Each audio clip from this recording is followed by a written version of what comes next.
Hello learners, welcome to my YouTube channel to the point learning. आज मैं आपके साथ क्लास 12 फिज़िकल एजुकेशन में चैप्टर 1 से रिलेटेड लास्ट पार्ट डिस्कस करने जा रही हूँ। ये इस चैप्टर का लास्ट पार्ट है क्योंकि लास्ट टॉपिक जो आपका नया जुड़ा था वो है आपका कम्युनिटी स्पोर्ट्स।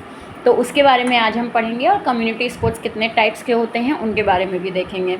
क्योंकि ये टॉपिक बिल्कुल न्यू है, इससे पहले ये आपके सिलेबस में कभी नहीं था, तो इसलिए इस टॉपिक को समझना और क्या होता है इसका मीनिंग ये आना आपको बहुत ज़रूरी है, क्योंकि मे बी पॉसिबल कि बोर्ड में क्वेश्चन आपका आए। तो स्टार्ट करते हैं कम्युनिटी स्पोर्ट्स के मीनिंग से। बट उससे पहले अगर आपके इस चैप्टर से रिलेटेड किसी भी टॉपिक में या आपको फ़िज़िकल एजुकेशन के किसी भी टॉपिक में किसी भी चैप्टर के कोई भी दिक्कत है तो आप उससे क्लास 12 फ़िज़िकल एजुकेशन की प्लेलिस्ट में देख सकते हैं। हर टॉपिक से रिलेटेड वीडियो वहाँ बने हैं, तो आप उन्हें ज़रूर देखिएगा अगर किसी भी टॉपिक में कोई प्रॉब्लम है। साथ ही साथ इस चैप्टर के जितने भी वीडियोज़ हैं उसका लिंक आपको इसी वीडियो के डिस्क्रिप्शन बॉक्स में मिल जाएगा, तो आप वहाँ से पर्टिकुलर वीडियो देख सकते हैं। सो स्टार्ट करते हैं हम कि कम्युनिटी स्पोर्ट्स का मीनिंग क्या होता है। इट इज़ अ सोशल और society based practice of connecting and engaging people with opportunity to participate in sports. एक तरह की सोसाइटी या सोशल बेस्ड प्रैक्टिस होती है, एक ऐसा गेम वगैरह कराना या एक ऐसा टूर्नामेंट कराना जिसमें कनेक्टिंग एंड एंगेजिंग पीपल, जिसमें आप लोगों को कनेक्ट करते हैं, आपस में लोगों को इकट्ठा करते हैं और तब आप कोई स्पोर्ट्स वगैरह करवाते हैं। With opportunity to participate in sports, exercise और फिटनेस एक्टिविटी, किसी भी तरह की फिटनेस एक्टिविटी में पार्टिसिपेट करवाना या किसी भी तरह की एक्सरसाइज वगैरह को करवाना जिसमें आप ढेर सारे लोगों को इन्वॉल्व करें, लोगों को कनेक्ट करें। कोई ज़रूरी नहीं कि वो स्पोर्ट्स बैकग्राउंड से ही हो, तो ऐसे स्पोर्ट्स को हम क्या कहते हैं, कम्युनिटी स्पोर्ट्स कहते हैं। This type of sports comprises of any age group. इस तरह के स्पोर्ट्स में कोई ज़रूरी नहीं है कि एक एथलीट की एज का ही पर्सन होना चाहिए, नहीं, किसी भी एज ग्रुप के रिगार्डिंग ये कम्युनिटी स्पोर्ट्स करवाया जा सकता है। It is generally for some special purpose like community awareness या प्रोग्राम या फिर social campaign, talent search etcetera. इस तरह के मुद्दों को लेकर या इस तरह के पर्पस को लेकर आपका कम्युनिटी स्पोर्ट्स करवाया जाता है। या तो हम किसी तरह की अवेयरनेस स्प्रेड करना चाहते हैं या कुछ चैरिटी वगैरह के लिए हम कोई स्पोर्ट्स करवा रहे हैं जिसमें हम ये चाहते हैं कि ज़्यादा से ज़्यादा लोग पार्टिसिपेट करें, तो ये चीज़ आपकी कम्युनिटी स्पोर्ट्स हो जाती है। कम्युनिटी स्पोर्ट्स में not be competitive and even if they are organise they may not be officiated with rule book. ध्यान देने वाली बात यह है कि यहाँ पे कम्युनिटी स्पोर्ट्स जो होते हैं उन्हें हम कोई कॉम्पिटिटिव नहीं कहते हैं, यानी कि बहुत ज़्यादा कंपटीशन से भरा हुआ गेम नहीं करवाते हम, जिसमें दो जो आपकी टीम्स हैं एक दूसरे के अपोजिशन में वो बहुत ही स्ट्रिक्टली खेल रही हैं या बहुत ज़्यादा रूल्स को फॉलो करके खेल रही हैं, तो ऐसा यहाँ नहीं होता है। आपका कॉम्पिटिटिव लेवल पे ये गेम नहीं करवाया जाता है। इट्स जस्ट फॉर एंटरटेनमेंट या फिर ज़्यादा से ज़्यादा किसी पर्पस के लिए कम्युनिटी को एक साथ ले आएँ, तो बस उसके लिए हम कम्युनिटी स्पोर्ट्स करवाते हैं। Example, instead of professionals, officials, parents, experienced players and other community volunteers may be engaged in sporting events। यहाँ हम कोई बहुत ज़्यादा क्वालिफाइड एथलीट को नहीं लेते हैं, बल्कि हम यहाँ पे क्या करते हैं, वॉल्टियर्स होते हैं, यानी आम आदमी जो होते हैं वो होंगे, एक्सपीरियंस प्लेयर्स होंगे या फिर पेरेंट्स भी हो सकते हैं, बच्चे भी हो सकते हैं, यानी किसी भी तरह के किसी भी बैकग्राउंड के लोग यहाँ पे पार्टिसिपेट कर सकते हैं। ऐसा ही नहीं है कि खेलना नहीं आता तो कम्युनिटी स्पोर्ट्स में पार्टिसिपेट नहीं कर सकते। It's just a volunteer program, कोई भी पार्टिसिपेट कर सकता है, कितनी भी तादाद में कर सकते हैं। तो इस तरह के स्पोर्ट्स को हम कहते हैं कम्युनिटी स्पोर्ट्स। अब आते हैं कम्युनिटी स्पोर्ट्स के बेनिफिट्स क्या हैं। कम्युनिटी स्पोर्ट्स का मीनिंग तो हमने समझ लिया कि एक ऐसा स्पोर्ट्स कंडक्ट करवाना जिसमें रूल्स बुक को फॉलो नहीं किया जाता, केवल ज़्यादा से ज़्यादा मास पार्टिसिपेशन इन्वॉल्व होता है किसी एक पर्पस को मोटिवेट करने के लिए, और यहाँ पे नॉन स्पोर्ट्स लोग भी पार्टिसिपेट कर सकते हैं। अब देखते हैं कि इस कम्युनिटी स्पोर्ट्स को कराने के बेनिफिट्स आपके क्या क्या होते हैं। बेनिफिट्स होते हैं, these sports program have huge impact on physical and mental health of an individual. ये जो स्पोर्ट्स प्रोग्राम होते हैं यहाँ पे ज़्यादा इम्पैक्ट पड़ता है लोगों की फ़िज़िकल और मेंटल हेल्थ को इम्प्रूव करने के लिए। जैसे आपने सुना होगा कि हेल्थ रन करवाई जाती है, या सफोला या ये जो ब्रांड्स होते हैं ये अपने लेवल पे कम्युनिटी स्पोर्ट्स करवाते हैं, कोई रनिंग वगैरह करवाएंगे जिसमें वो ये चेक करेंगे कि आपका हार्ट कितना फिट है। इस तरीके का जो स्पोर्ट्स करवाया जाता है वो चीज़ आपकी कहाँ आती है, कम्युनिटी स्पोर्ट्स में ही आती है। तो ये चीज़ एक असर डालता है इंसान की फ़िज़िकल और मेंटल हेल्थ पर। देन आते हैं provide a platform for make friends. ये कम्युनिटी स्पोर्ट्स है, यानी कि इसमें कम्युनिटी इन्वॉल्व होती है। अब जब कम्युनिटी इन्वॉल्व होती है तो वहाँ पे ज़्यादा से ज़्यादा एक ऐसा प्लेटफॉर्म होता है जहाँ पे आप फ्रेंड्स बना सकते हैं, अलग अलग लोगों से कनेक्ट कर सकते हैं, लोगों को समझ सकते हैं। तो गेट टुगेदर वाला जो होता है एक इन्वायरमेंट, वो आपका क्रिएट होता है। Common objective thereby developing a sense of belongingness. तो आप ज़्यादा से ज़्यादा लोगों को समझ पाते हैं, उनके साथ रहना, उनके साथ किसी तरह के कंपटीशन पार्टिसिपेट करना, ये सारी चीज़ें यहाँ पे होती हैं। थर्ड बेनिफिट है psychological benefit as a help in improving self esteem, personal development, stress management, provide various psycho social benefits. अलग अलग साइको सोशल बेनिफिट्स भी प्रोवाइड कराती है। और डेवलपमेंट होता है, एक जो पर्सन है अपने स्ट्रेस को मैनेज करना सीखता है थोड़ा, क्योंकि ये कोई कॉम्पिटिटिव लेवल के प्रोग्राम्स नहीं होते हैं जहाँ पे हाई कंपटीशन हो कि आपका स्ट्रेस और ज़्यादा बढ़ जाए, नहीं। जैसे अक्सर होता है कि जो कंपनीज़ होती हैं वो अपने एम्प्लॉयज़ को भी इस तरह के कम्युनिटी स्पोर्ट्स में इंगेज करवाती हैं कि जिससे जो हमारे एम्प्लॉयज़ हैं उनका जो टेंशन है वो थोड़ा कम हो, स्ट्रेस रिलीज़ हो सके। इसलिए उन्हें कैंपेन करवाना, उन्हें एडवेंचर पे भेजना या स्पोर्ट्स वगैरह करवा देना, तो ये सारी चीज़ें भी इसी का पार्ट होती हैं। जैसे इसको आप अपने लेवल पे ऐसे समझिए कि आपको साल में एक बार पिकनिक ले जाया जाता है आपके स्कूल में। तो वो चीज़ क्या है, क्यों ले जाया जाता है? ताकि आप ज़्यादा से ज़्यादा सीख सकें बाहर, ठीक है, आप अपने जो पढ़ाई का एक स्ट्रेस है उससे कुछ टाइम के लिए फ्री हो सकें, ठीक है। तो ये चीज़ें क्या हो गई, वहाँ पे आप पिकनिक जाते हैं, वहाँ पे भी अलग अलग स्पोर्ट्स आपको करवाए जाते हैं। तो वो सारी चीज़ें कर क्या रही हैं, साइकोलॉजिकल बेनिफिट दे रही हैं आपको। देन नेक्स्ट है आपका by providing regular sports it help in reduce burden on health budget. अगर इस तरह के कम्युनिटी स्पोर्ट्स को और ज़्यादा मोटिवेट किया जाए तो ये कहीं ना कहीं हमारे हेल्थ बजट को कम करते हैं, हेल्थ बजट का बर्डन कम करते हैं, क्योंकि ज़्यादा से ज़्यादा लोग अगर फिटनेस की ओर अवेयर रहेंगे, कम्युनिटी स्पोर्ट्स में पार्टिसिपेट करते रहेंगे, तो वो हेल्दी रहेंगे। और वो हेल्दी रहेंगे तो इससे हमारे जो इकोनॉमी है उसमें जो हेल्थ के रिगार्डिंग जितने खर्चे हैं वो किसी ना किसी तरीके से कम होंगे, रिड्यूस मेडिकल बिल्स वगैरह, ठीक। और साथ ही साथ अगर एक जो सिटीज़न है वो हेल्दी होगा तो वो ज़्यादा से ज़्यादा प्रोडक्शन में कंट्रीब्यूट कर पाएगा, यानी ज़्यादा से ज़्यादा अच्छे काम कर पाएगा, प्रोडक्टिव वर्क कर पाएगा, जिससे हमारी इकोनॉमी को फ़ायदा होगा। तो एक हेल्दी हार्ट, एक हेल्दी बॉडी और एक हेल्दी माइंड एक हेल्दी सिटीज़न को बनाएगा, जिससे हमारी भी इकोनॉमी जो है वो हेल्दी होगी। तो ये ऑन एन नेशन पे इसका क्या असर पड़ता है, तो ये सारे हो गए आपके फ़ायदे। अब नेक्स्ट हम आते हैं कि टाइप्स ऑफ कम्युनिटी स्पोर्ट्स, यानी कम्युनिटी स्पोर्ट्स कितने तरीके के होते हैं। तो 6 टाइप्स दे रखे हैं यहाँ पे। पहला हम आते हैं स्पोर्ट्स डे। ये नाम बहुत कॉमन है, आपने अपनी स्कूल में भी सुना होगा।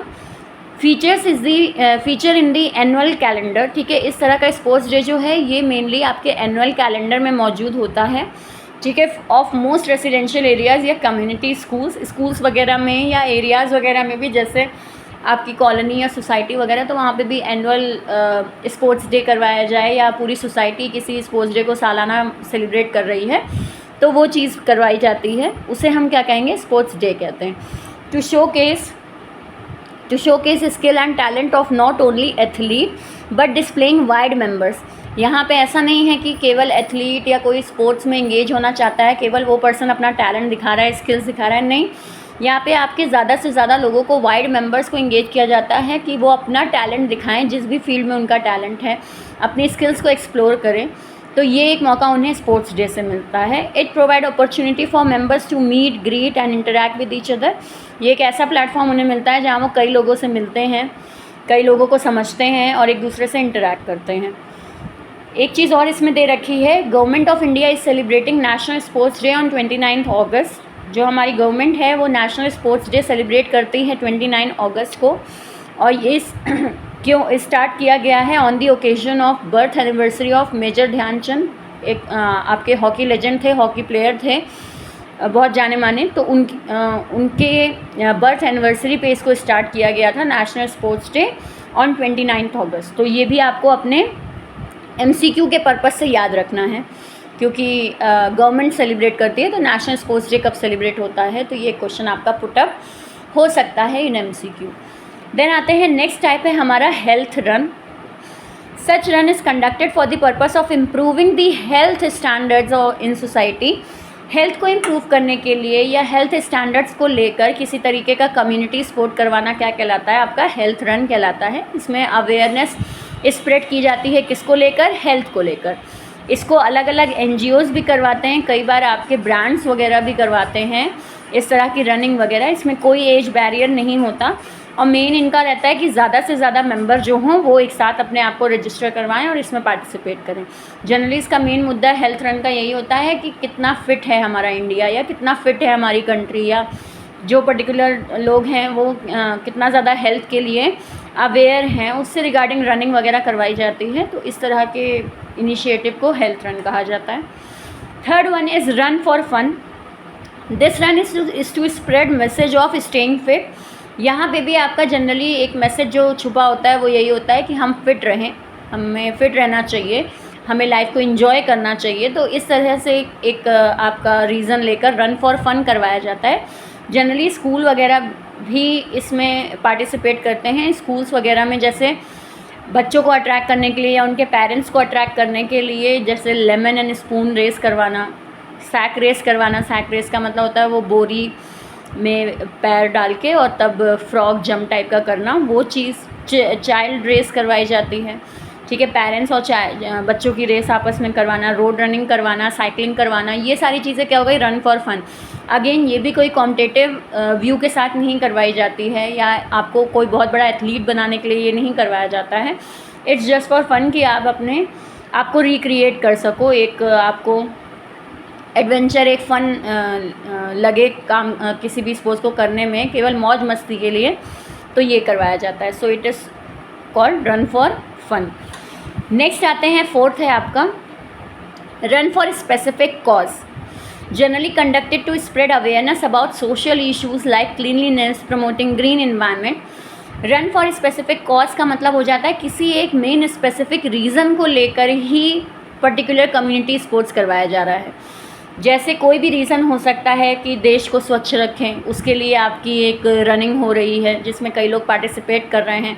ग्रीनरी को प्रमोट करने के लिए प्लांट उगाएं, तो इस तरीके का कोई आपका इनिशिएटिव है, कोई स्पोर्ट्स करवा दिया उससे रिलेटेड, या कोई सोशल मैसेज या फिर एड्स डे मना रहे हैं उसके लिए कोई आपका स्पोर्ट्स करवाया, या वुमेन डे मनाने के लिए आपका स्पोर्ट्स करवा दिया गया। तो ये क्या है? ये स्पेसिफिक कॉज, किसी एक मेन मुद्दे को, मेन एक पर्पस को लेकर तब कोई आपका स्पोर्ट्स करवाना क्या कहलाता है? Run for specific purpose. इसका कारण चैरिटी वगैरह जनरेट करना भी हो सकता है। NGO वगैरह भी इसमें पार्टिसिपेट करते हैं। इसमें मेन आपका होता है कि ज़्यादा से ज़्यादा जो लोग हैं वो इसमें पार्टिसिपेट करें ताकि ज़्यादा से ज़्यादा जो अवेयरनेस मैसेज है वो फैलाया जा सके। देन नेक्स्ट है रन फॉर यूनिटी। एकता के लिए रनिंग वगैरह करवाना या एकता के लिए कम्युनिटी स्पोर्ट्स करवाना, जिसमें हम ब्रदरहुड या फिर बिलोंगिंगनेस दिखाएंगे, जिसमें इंटीग्रिटी की फीलिंग वगैरह। जैसे अगर 26 जनवरी में या फिर 15 अगस्त में क्या करवाया जाता है कि आपका कोई स्पोर्ट्स करवाया जाए जिसमें हम मेन अपने नेशन को डिस्क्राइब कर रहे हैं या नेशन से बिलोंग करते हुए कोई स्पोर्ट्स के बारे में समझा रहे हैं या स्पोर्ट्स करवा रहे हैं, तो वो चीज़ क्या हो जाएगी? रन फॉर यूनिटी हो जाएगी। देन नेक्स्ट है आपका लास्ट है games and sports. Organize keeping in mind the wholesome development of community. किसी कम्युनिटी के पूरे तरीके से डेवलप करने के लिए कम्युनिटी को आपका इस तरीके का गेम करवाया जाता है, जिसमें जनरली आपके उन गेम्स को प्रमोट किया जाता है जो कि इंडिजिनस गेम्स हैं, यानी कि आपके रूरल एरिया के लेवल पे जो गेम्स हैं, जैसे कि खो खो हो गया, मार्बल्स हो गए, ठीक है, गिल्ली डंडा हो गया, ये सारे गेम्स को प्रमोट किया जाता है। इसमें ऐसा नहीं है कि सीधे बहुत बड़े लेवल पे गेम करवाया जा रहा है, नहीं, अपने रीजनल गेम्स को प्रमोट करने के लिए भी गेम्स करवाए जाते हैं। तो वो यहाँ पे आप करवा रहे हैं तो उसे हम गेम्स एंड स्पोर्ट्स कहते हैं। वो आप किसी कारण से नहीं करा रहे, बस आप चाहते हैं कि जो पुराने स्पोर्ट्स हैं हमारे रीजन टू रीजन, जो डिफरेंट स्पोर्ट्स खेले जाते हैं जो इतना ज़्यादा प्रचलित नहीं हैं, वो ज़्यादा से ज़्यादा आगे बढ़ सकें, या रूरल गेम्स ज़्यादा से ज़्यादा आगे बढ़ सकें। तो इस सोच के साथ आप कोई स्पोर्ट्स करवा रहे हैं तो उसे हम कहते हैं games and sports. May be introduce to keep people familiar with cultural heritage. अपने कल्चरल हेरिटेज को बचाने के लिए या और ज़्यादा उसे प्रमोट करने के लिए एक नेशन लेवल पे आपके गेम्स करवाए जाएँ, तो वो चीज़ क्या हो जाती है? Games and sports. तो ये इतनी चीज़ें आपकी 6 टाइप हो गए कि आपकी कम्युनिटी स्पोर्ट्स कितने टाइप्स के होते हैं। इसके अलावा आज हमने इस वीडियो में कम्युनिटी स्पोर्ट्स का मीनिंग, बेनिफिट्स और टाइप्स डिस्कस किए। अगर आपको कहीं कोई डाउट है तो कमेंट सेक्शन में ज़रूर लिखिए, और साथ ही साथ अगर वीडियो समझ में आया हो, पसंद आया हो, तो लाइक का बटन ज़रूर क्लिक करें। आगे सेकंड चैप्टर से रिलेटेड वीडियोस भी मैं स्टार्ट करूँगी। ऑलरेडी सेकंड चैप्टर के वीडियोस अवेलेबल हैं मेरे क्लास 12 फिज़िकल एजुकेशन प्लेलिस्ट में, लेकिन वहाँ पे अगर कोई भी आपको डाउट है या कोई टॉपिक मिसिंग है तो आप मुझे कमेंट सेक्शन में ज़रूर लिखिएगा, मैं उससे रिलेटेड भी वीडियो अपलोड करूँगी। और बाकी बिज़नेस स्टडी से रिलेटेड भी अगर कोई क्वेरी है तो वो भी आपको, उससे रिलेटेड टॉपिक भी यहाँ क्लास 12 बिज़नेस स्टडी के प्लेलिस्ट में मिलेंगे। सो अगर आपको फ़िज़िकल एजुकेशन और बिज़नेस स्टडी क्लास 11th और 12th का क्लियर करना है तो उसके लिए आप यहाँ मेरे वीडियोस देख सकते हैं। बाकी चैनल को सब्सक्राइब कर लीजिए अगर आप नए हैं, और बेल आइकन पर ज़रूर क्लिक करिए ताकि नेक्स्ट वीडियो अपलोड करते ही आपके पास नोटिफिकेशन है। So thank you and have a nice day.